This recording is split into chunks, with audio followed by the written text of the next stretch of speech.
विघ्ने विघ्नेश्वरं सकल विघ्नहरं नमामि। शरीरं स्वरूपं ततो वा कलत्रं यच्च चारुचित्रं धनं मेरुतुल्यं। यशश्चैन लग्नं यशश्चैन लग्नं श्रीगुरुन् नृपेते ततः किं ततः किं ततः किं ततः किं। नारायणं नमस्कृते नरं चैव नरोत्तमं देवीं सरस्वती व्यासं ततो जयमुदीरते। जयतु जयतु देवकी नन्दनोऽयं जयतु जयतु कृष्णो वृषीणवंश प्रदीपः। जयतु जयतु मेघश्यामलः कोमलांगम् जयतु जयतु पृथ्वी भारमुकुन्दः। कृष्णे त्वदीय पद पंकज पंजरान्तम् अद्यैव मे विशतु मानस राजहंस। प्राण प्रयाण समये कपवात पीतौ कंठावरोधन वेदौ स्मरणं कुतस्ते। वराहपीडं नटवरवपु कर्णयो कर्णिकारिकं बिभद्रवासा कनककपीशं वैजन्ती च मालां रन्ध्रानवेरोरधर सुदया पूरन् गोपवृन्दा बृन्दारण्यं स्वपदं रमणं प्राविशद गीतकीर्ति। करारविन्दे न पदारविन्दं मुखारविन्दे विनिवेशयन्तं। पटस्य पत्रस्य पुटे शयानं बालं मुकुन्दं मनसा स्मरामि। रामाय रामभद्राय रामचन्द्राय वेदसे रघुनाथाय नाथाय सीताय पते नमः। अंजनानन्दं वीरं जानकी शोकनाशनं कपीचमक्षं तारं वन्दे लंका भयंकरम्। मूकं करोति वाचालं पंगुं लंघते गिरं यत् कृपातमहं वन्दे परमानंद माधवम्। भक्ति भक्त भगवंत गुरु चतुर नाम वपु एक इनके पद वंदन किए नासत विघ्न अनेक। राधा मेरी स्वामिनी मैं राधे तिरुदास जन्म जन्म मोहि रखियो श्री चरणन के पास। बरसाने की राधिका नंद गांव को श्याम इन दोनों के चरणन में दासिका कोटि कोटि प्रणाम। दासिका कोटि कोटि प्रणाम। बोलिए भागवत भगवान की जय। सुखदेव भगवान की जय। सदगुरुदेव भगवान की जय। प्यारे श्रोतागण, अब मैं आपको एक कथा प्रसंग सुनाता हूँ और आइए हम सब मिलके भगवान की प्रार्थना वंदन करते हैं। काम करते रहो नाम जपते रहो। काम करते रहो नाम जपते रहो। मन से गोविंद गोपाल गाते रहो। काम करते रहो नाम जपते रहो। मन से गोविंद गोपाल गाते रहो। याद आएगी इनको कभी ना कभी। मेरी विनती सुनेंगे कभी ना कभी। ऐसा विश्वास मन में जगाते चलो। ऐसा विश्वास मन में जगाते चलो। मन से गोविंद गोपाल गाते चलो। काम करते रहो नाम जपते रहो। मन से गोविंद गोपाल लाल गाते चलो। प्यारे श्रोतागण, आज मैं आपको एक ऐसा प्रसंग सुनाता हूँ जो कि जग जाहिर है, पूरे जगत में सभी लोग इसको जानते हैं। यानी भगवान, मेरे प्रभु भगवान श्री कृष्ण और सुदामा का मित्रवत भाव और कैसे मित्रता हुई, इस प्रसंग को मैं आपको सुनाता हूँ। एक बार राजा एक बार राजा परीक्षित ने कहा सुखदेव भगवान से, हे हे गुरुदेव, आज तक मैंने आपसे जो प्रश्न किया है, आपने मुझे वही उसी का ही उत्तर दिया है। प्रभु, ऐसी कथा सुनाइए जो आपके मन वाणी को तृप्त करती हो, जिसको सुनने से लोगों के दुख दूर हो जाते हो, लोगों के कष्ट दूर हो जाते हो। तब सुखदेव भगवान कहते हैं, हे राजा परीक्षित, आज आपने बहुत ही उत्तम प्रश्न किया है। भगवान सुदामा चरित्र पूरा जग जाहिर है, जो कि पूरे जगत, पूरे संसार में ऐसी मित्रता आज तक न किसी की हुई है, ना आगे किसी की होगी। इस तरीके का प्रसंग होता है। और कहते हैं, कृष्णस्य सीति सखा कश्चित् ब्राह्मणो ब्रह्मवेत्तमा विरक्ति इंद्रियार्थेषु प्रशांतम जितेन्द्रियः। ऐसी मित्रता, ऐसी प्रसंग, एक प्रसंग कृष्ण और सुदामा चरित्र का मिलता है।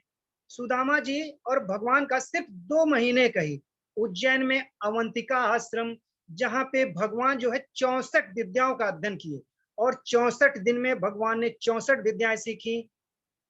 वैसे अन्य पुराणों में बताया, संतों ने कहा है कि द्वारिकाधीश भगवान सिर्फ 64 या 60 विद्याएं पता है, लेकिन हमारे प्यारे श्याम सुंदर कन्हैया ने 64 विद्याएं सीखी उज्जैन में अवंतिकापुरी।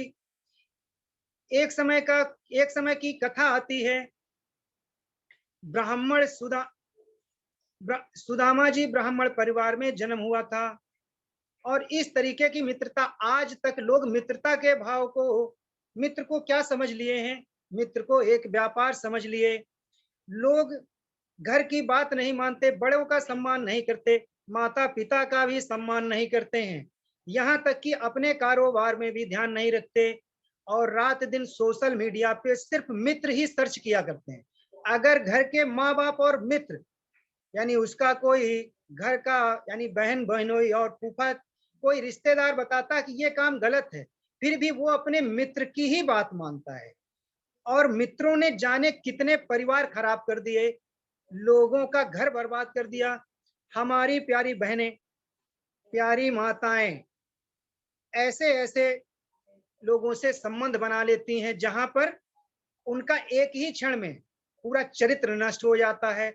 और ऐसे मेरे प्रभु ठाकुर जी हैं, जो कि सुदामा जी से मित्रता करने के बाद में, ये बताइए, ये प्रसंग सिर्फ मित्रता का ही नहीं, भगवान ने सुदामा जी को वहां पे अपनी भक्ति प्रदान की, उनके दुख दूर हुए। और जब जब जीव जो है भगवान को त्यागता है, तब तक वो अपने दुखों को निमंत्रण करता है।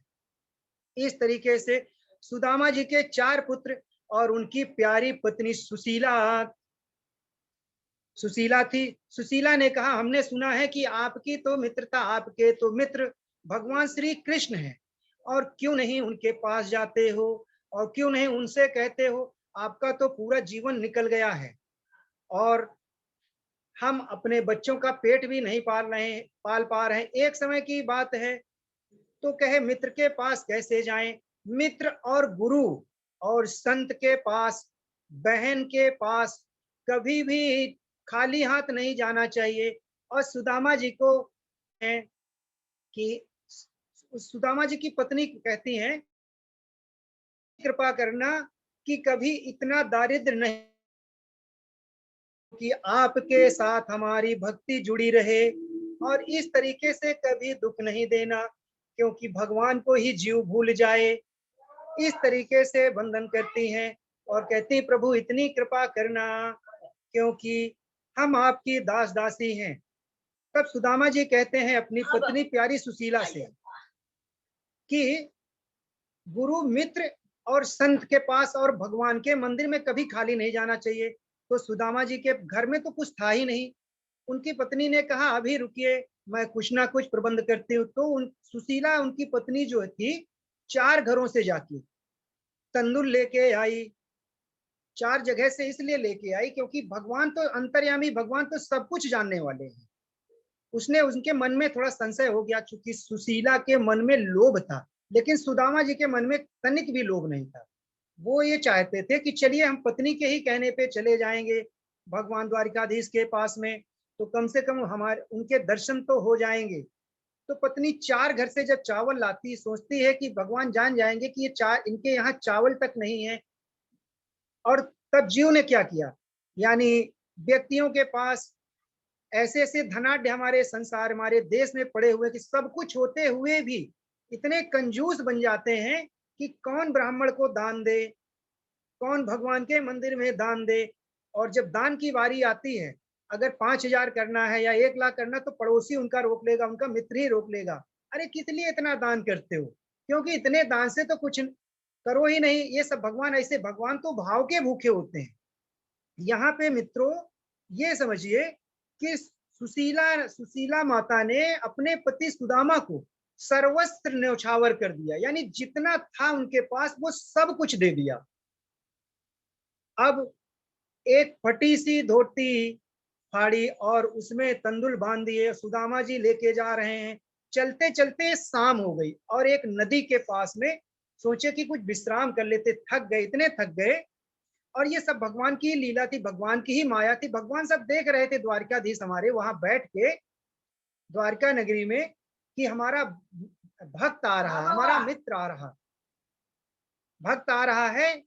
और उन्होंने योग माया से कहा कि जाइए और हमारे परम मित्र सुदामा आ रहे हैं, उनको लेके आइए। किसी संत ने यहां तक यह कह दिया कि भगवान स्वयं ही वहां पे नदी के किनारे आए और नाव लेके आए और मित्र से कहा कि मित्र इसमें बैठ जाइए, हम आपको पार लगा देंगे। लेकिन वहां कहते हैं कि हम आपको पार तो लगाएंगे, लेकिन हमें उतराई में तो कुछ दोगे।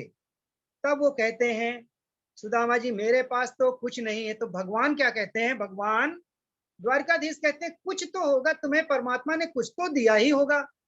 तो बेचारे दुखी हो गए, रोने लगे, बोले मुझे कुछ नहीं दिया भगवान ने, मुझे जो दिया कोई लेना ही नहीं चाहता है। बोले जो कोई नहीं लेना चाहता उससे मैं ले लूंगा। बोले क्या, बोले दारिद्रता। तो भगवान ने सुदामा की दारिद्रता ले ली और उनको नदी के पार उतार दिया, यानी द्वारिकाधीश द्वारिका में ही उतार दिया।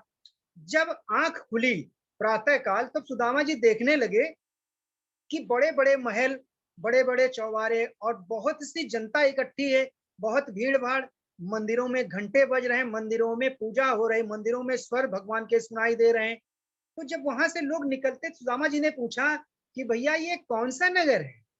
तो उन्होंने कहा ये गुजरात का एक नगर है जिसको कहा गया है सुदा द्वारिकापुरी है। बोले द्वारिकापुरी है, बोले हाँ। बोले तो यहाँ पे हमारे एक मित्र रहते हैं जिनका नाम है कन्हैया। अब द्वारिका में तो कन्हैया कोई जानता ही नहीं था। अब उनके मित्र थे, उन्होंने बचपन का नाम लिया सुदामा जी ने, अब कहा कि मेरे मित्र का नाम कन्हैया है। तब मंत्री आए वहां पे और कहने लगे कि भाई यहाँ कन्हैया तो कोई नहीं रहता, यहाँ तो द्वारिका 6 हैं, यानी गुजराती भाषा में 6। अब बेचारे सुदामा जी जो है बड़े चिंतन में पड़ गए और इतने दुखी हो गए कि बताइए, हमारे प्रभु जो है कन्हैया जो है वो तो स्वयं परमात्मा, स्वयं भगवान है, और यहाँ 6 हो गया। 6 का मतलब दोष, भगवान में दोष हो गया, द्वारिका में दोष। तो कहने लगे तो गुजराती में 6 का मतलब 6 नहीं, एक ही द्वारिका है। सिर्फ उनको बताया कि वहां पे जैसे कहते भोजन खाए 6 आए 6, इसी तरीके से वहां गुजराती में बोला द्वारिका 6। तब भगवान के ही पार्षद कहते हैं, यानी भगवान के ही संतरी कहते हैं, राजपाल कहते हैं कि नहीं, गुजराती में 6 कहा जाता है।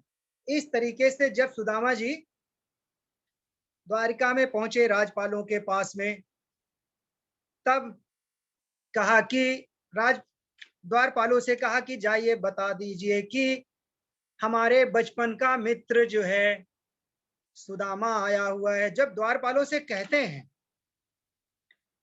तब वहां क्या बताया जाता है। एक प्रसंग यहाँ पे और आता है, वो भी मैं पूरा करता हूं। भगवान श्री कृष्ण के दो ही भगवान श्री कृष्ण के 6 मित्र थे, लेकिन 2 परम मित्र थे जो कि जग जाहिर है। एक प्रिय मित्र सुदामा जी और दूसरे उद्धव जी। जो उद्धव जी जो ज्ञान वाले थे और सुदामा जी जो है भाव वाले थे। यानी जो ज्ञानी भक्त होता है ना, तो वो जल्दी भरोसा नहीं करता भगवान की कथाओं में, भगवान के पूजा में। लेकिन भगवान ने भी उद्धव जी का एक बार अहंकार अभिमान तोड़ा और वृंदावन भेज दिया। वो प्रसंग आप सबको पता है। इधर भाव वाला भक्त वो निश्चल होता है, उसके मन में कपट नहीं होता है। और वो कहते हैं, उद्धव जी इसी तरीके से प्रसंग करते हैं। इधर 1 मास 2 पक्ष में 2 एकादशी होए, पर मेरे घर गोपाल जू नित एकादशी होए।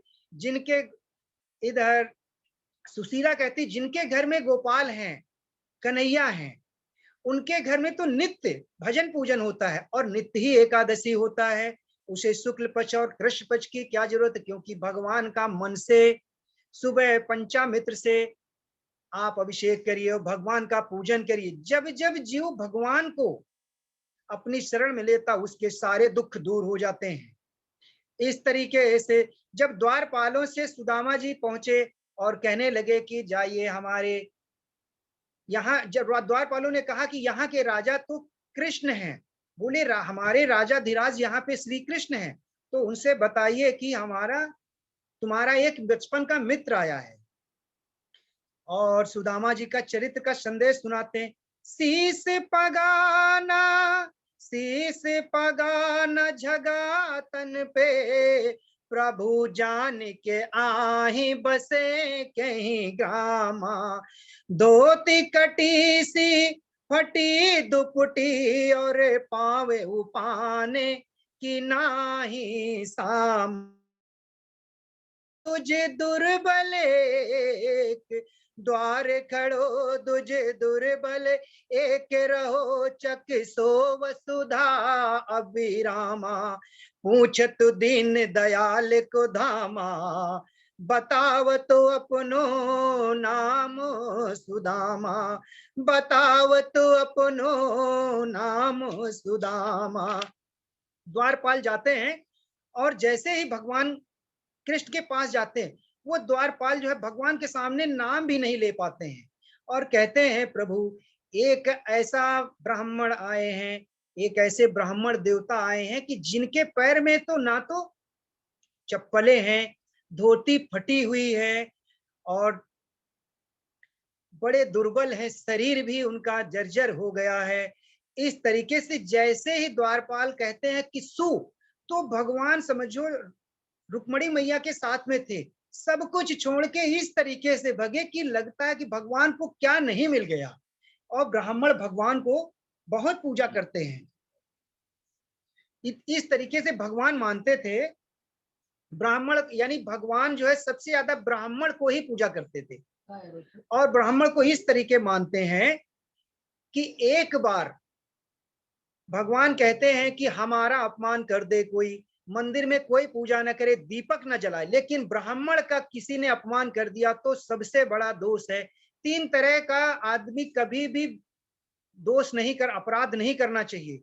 एक भगवान के भक्त का, दूसरा संत का, संत यानी गुरु का, और तीसरा जो ब्राह्मण भगवान को मानता है, भगवान की कथाओं को मानता है, उसका कभी अपमान नहीं करना चाहिए, नहीं तो हमारे ठाकुर जी उसको कभी माफ नहीं करते हैं। इस तरीके से जब द्वारपाल ने बताया तो भगवान दौड़ के आए।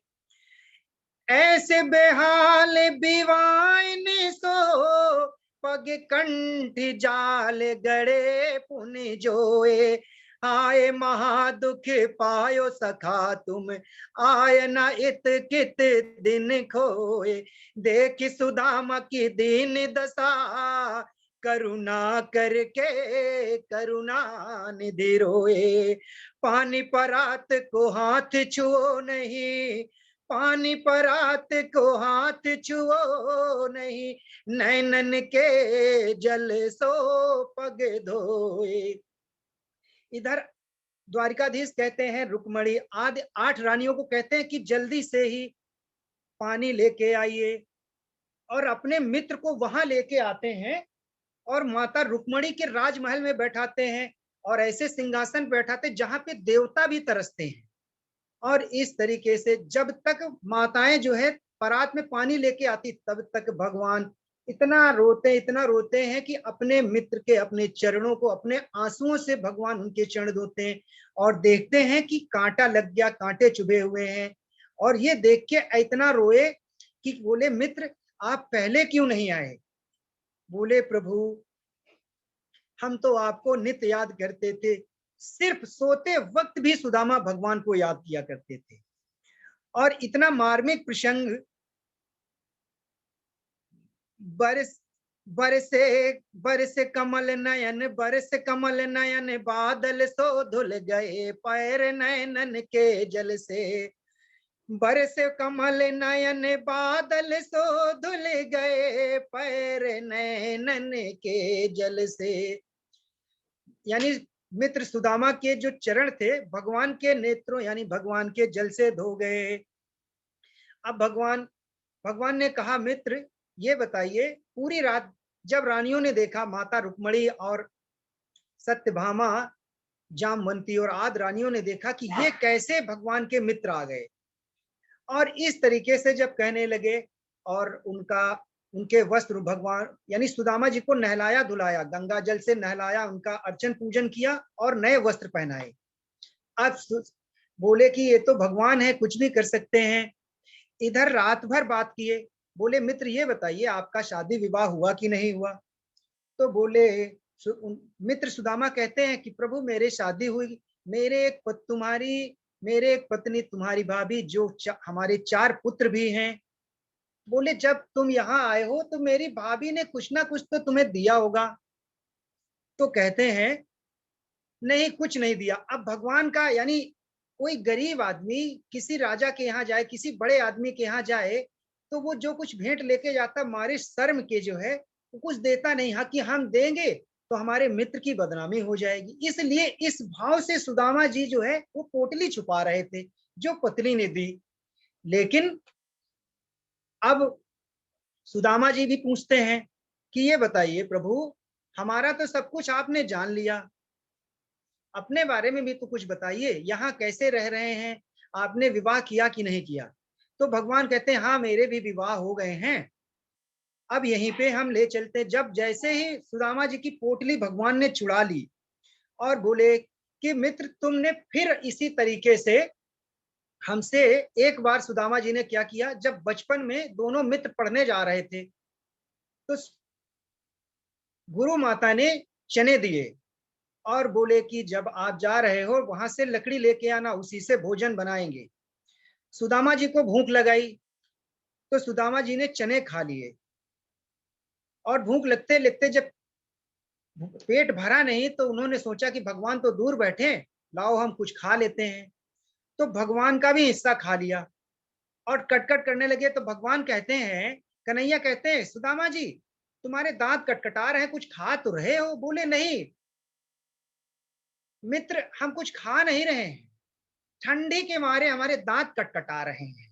लेकिन यहाँ पे संतों ने कहा एक प्रसंग और आता है, वो चना सुदामा जी ने जान के नहीं खाए थे, जहां जो गुरु माता के यहाँ से चने लाए थे, एक बार वो चने जो है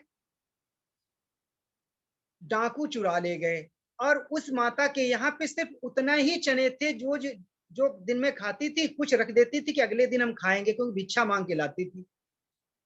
वो गरीब दुखिया थी, उसके पास उतने ही चने थे। तो वहां पे वो चने इसलिए खा लिए क्योंकि उस चने में उस माता ने श्राप दिया था कि ये जो भी खाएगा दारिद्र हो जाएगा। इस भाव से सुदामा जी ने कहा कि ये चने मैं ही खा लूंगा, मैं अपने मित्र ठाकुर जी को, कन्हैया को मैं नहीं दूंगा, क्योंकि कन्हैया खा लेगा। अगर भगवान गरीब हो जाएंगे, आप ये सोचो मेरे प्यारे मित्रों मैयाओं, अगर भगवान गरीब हो जाएंगे तो संसार का क्या होगा? इस भाव से सुदामा जी ने भगवान का भी हिस्सा खा लिया। ऐसा भी संत कहते हैं। जब इस तरीके से बताया तब भगवान कहते हैं, अब जब प्रातः काल हुआ तब प्रभु कहते हैं कि ठीक है सुदामा जी। अब सुदामा जी तो बड़े आराम से रहने लगे और सोचा कि कुछ दिन हम यहाँ पे अब गुजारेंगे। और सुदामा जी ने भगवान से कुछ नहीं मांगा, कुछ कहा ही नहीं कि हमारे पास क्या दुख तकलीफ है। अब मित्र से मित्र कैसे कह, सुदामा जी को मन में इतना संशय हो गया कि हम कैसे कहें, किस वाणी से कहें अपनी पत्नी की बात। यहाँ पे सुदामा जी का भाव निश्चल था, या और पत्नी थोड़ा सा लालची थी। पति को भेजा था इस भाव से कि जाइए भगवान से कहेंगे जाके, तो कुछ ना कुछ तो भगवान देखिए। अब आप देखिए, भगवान जब देते हैं ना तो संसार जान नहीं पाता, लेकिन जब जीव देता है तो गाता फिरता है कि मैंने 10,000 रुपए दान किए हैं, उस ब्राह्मण को हमने 500 रुपए दान किए, उस मंदिर में हमने 10 कुंटल चीनी बेच दी है, अपनी वाहवाही लूटता है। अब भगवान कहते, होनी थी तो हो गई, अब ना ऐसी होए, अब तेरे घर भाभी जी नित्य द्वादशी होए। इधर सुदामा जी की पत्नी सुदामा नगरी में जब जिस दिन से सुदामा जी आए द्वारिकाधीश से मिलने, उस दिन से वो निर्जला व्रत रही, अन्न भी ग्रहण नहीं करती थी, या ये कह लीजिए उनके यहाँ पे इतने गरीब थे, कुछ था ही नहीं। तो अपनी पति की राह देख रही थी, कब हमारे हमारे पति आएंगे, हमारे प्राणनाथ आएंगे, तब मैं उनके दर्शन करूंगी। क्योंकि भगवान के तीर्थ में गए हैं और भगवान के शरण में जो गए, उसके बाद उसका आगमन अगर घर में होता है, यो समझिए कि तुम्हारे 30 दिन के किए हुए जो भी मन क्रम और वाणी से वचन से जिसका भी अपराध करते वो सब खत्म हो जाते हैं। अगर कोई भक्त और भगवंत आ जाता है या कोई संत घर में पधार जाए तो तुम्हारे कष्ट 30 दिन के दूर हो जाते हैं। इस तरीके से जब सुदामा जी पूछते हैं कि मित्र आपने हमसे तो सब पूछ लिया, अपने बारे में नहीं बताया। अब उधर कहते हैं कि हाँ शादी तो मेरी भी हुई है। तब बुलाते, ठीक है बुलाइए। अब जैसे ही एक मुट्ठी खाई थी, भगवान ने जब एक मुट्ठी खाई तो सुदामा जी को क्या बना दिया, सुदामापुरी को सुदामा नगरी को सुदामापुरी बना दिया, यानी पुरी को कहते हैं नगर। और इस तरीके से विश्वकर्मा भगवान को भगवान ने कहा कि उस तरीके से सुदामापुरी को बनाइए जिस तरीके से आपने द्वारिकापुरी को एक ही रात में बना दिया है। ये आदेश पाते ही विश्वकर्मा भगवान जाते हैं और इतना सुंदर बना देते हैं कि जिस तरीके से दूसरी द्वारिकापुरी लग रही हो। अब सुबह होते ही अब दूसरी मुट्ठी खाने जाते हैं तो माता रुक्मणी आदि रानियां आ जाती हैं और कहती हैं कि प्रभु ये न खाइए, ये ब्राह्मणत्व तो जो है आप जो है सब कुछ आप ही खा लेंगे, तो कुछ तो इन ब्राह्मण का आशीर्वाद तो मुझे भी तो मिलना चाहिए। भगवान रुक गए। यानी कभी भी पति जो है, पत्नी की बात अगर पत्नी मना कर रही किसी काम को करने से तो पति को मानना ही चाहिए। तो यहाँ पे जैसे माता रुक्मणी ने मना किया तो भगवान रुक गए उस समय पे। जब भगवान रुके तब जब भगवान की रानियां आने लगी तो माता रुक्मणी आई और माता रुक्मणी को सुदामा जी ने आशीर्वाद दिया। जब सुदामा जी आशीर्वाद देने लगे, इसके बाद सत्यभामा आई, जामवंती आई, कालिंदी आई, सत्या आई, 8 रानियां आई। इसके बाद 500 रानियां और आई। तो ब्राह्मण देवता सुदामा जी का जो है आशीर्वाद कुछ कम पड़ गया। फिर 1000 रानी आई, फिर 5000 रानी आई। सुदामा जी बड़े थक गए, सुबह से लेके शाम तक हो गई आशीर्वाद देते देते और रानियां खत्म न हो। तब सुदामा जी ने पूछा, मित्र और कितनी रानियां हैं? तब भगवान कहते हैं, भगवान हंसते मुस्कुराते हैं कि मित्र हमारे पास 16,108 रानियां हैं। तो बोले प्रभु एक साथ ही बुला लीजिए, आपकी लीला तो आप ही जानिए, क्योंकि हम एक साथ सबको आशीर्वाद देंगे। तो किसी को अखंड सौभाग्यवती का आशीर्वाद देते हैं और किसी को कहते हैं यशस्वी भव, किसी को आयुष्मान भव। इस तरीके से सुदामा जी सबको आशीर्वाद देते हैं और आशीर्वाद देके चले जाते हैं। अब जब सुबह होता है तो सुदामा जी सोचते हैं कि हमको भगवान रोकेंगे, लेकिन भगवान ने रोका नहीं। भगवान ने इसलिए नहीं अपने मित्र को रोका क्योंकि वो जानते थे कि सुदामा की पत्नी वहां पे निर्जला व्रत करके रुकी हुई अपने पति का इंतजार कर रही है। और जब वो सुदामा जी वहां जाते हैं और मन में रास्ते में विचार करते जाते हैं कि देखिए हमारे भगवान कितने कितने अच्छे हैं, उनका ब्राह्मणत्व देख लिया। पहली बार उन्होंने ये देखा कि एक ब्राह्मण की भगवान किस तरीके से सेवा कर रहे हैं। और यहाँ तो संत और ब्राह्मण को लोग दुत्कार देते हैं। जब ब्राह्मण के भेष में कोई पहुंचता है ना, तो समाज क्या कहते हैं, आ गए मांगने के लिए। अब कुछ नहीं था तो अब यही आ गए। अब क्या बोलते हैं, अरे कितना किस किस को दूं,